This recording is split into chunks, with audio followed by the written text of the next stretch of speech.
जय श्री कृष्णा प्यारे साथियों, और फिर से हार्दिक स्वागत है। मित्रों, मानव जीवन की हर कठिनाई का समाधान श्रीमद् भागवत गीता में निहित है। यह ग्रंथ केवल एक शास्त्र नहीं, बल्कि प्रेरणा, समाधान और आत्मिक शांति का अमूल्य स्रोत है। जो व्यक्ति गीता के ज्ञान को मन से सुनता और समझता है, उसका जीवन आशा, आत्मबल और सकारात्मक सोच से भर उठता है। मुझे पूर्ण विश्वास है कि आप इस वीडियो को अंत तक अवश्य देखेंगे, और जब शांत चित्त से इन शब्दों को सुनेंगे तो यह ज्ञान आपके हृदय को गहराई से स्पर्श करेगा।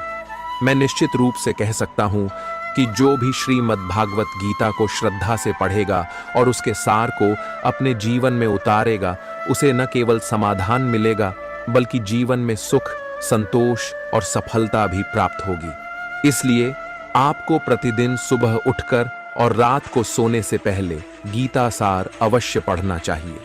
भगवान श्री कृष्ण ने स्वयं कहा है, जो व्यक्ति श्रद्धा से इस गीता का अध्ययन करता है, दोषों से मुक्त होकर समस्त पापों से छुटकारा पाता है और अंततः मेरे परम धाम को प्राप्त करता है।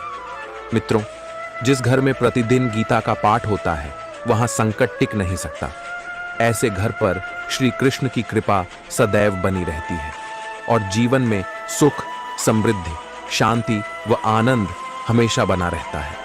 दोस्तों, प्रभु श्री कृष्ण कहते हैं, कुरुक्षेत्र के युद्ध भूमि में जब महाभारत का महासंग्राम प्रारंभ होने को था, उस क्षण अर्जुन की दृष्टि अपने ही सगे संबंधियों, भाई बांधवों, गुरुओं और प्रियजनों पर पड़ी। वह भीतर से विचलित हो गया। उसका हृदय कांप उठा और वह मोह और शोक से भर गया। वह दुखी होकर श्री कृष्ण से कहता है, हे केशव, यह युद्ध मैं कैसे लड़ सकता हूं? ये सब तो मेरे अपने हैं। मेरे पूज्य पितामह भीष्म और पूज्य आचार्य द्रोण मेरे सामने खड़े हैं। मैं उन पर शस्त्र कैसे उठाऊं? वे मेरे शिक्षक रहे हैं और जिनसे युद्ध करना है, वे धृतराष्ट्र के पुत्र मेरे भाई हैं। अर्जुन कहता है, मधुसूदन, मैं यह संहार कैसे सहन कर पाऊंगा? क्या ऐसा नहीं होगा कि यह युद्ध समस्त कुल का विनाश कर देगा? क्या मैं यह देख सकता हूं कि लाखों वीर गति को प्राप्त हों और उनके पीछे उनके परिवार उजड़ जाएं?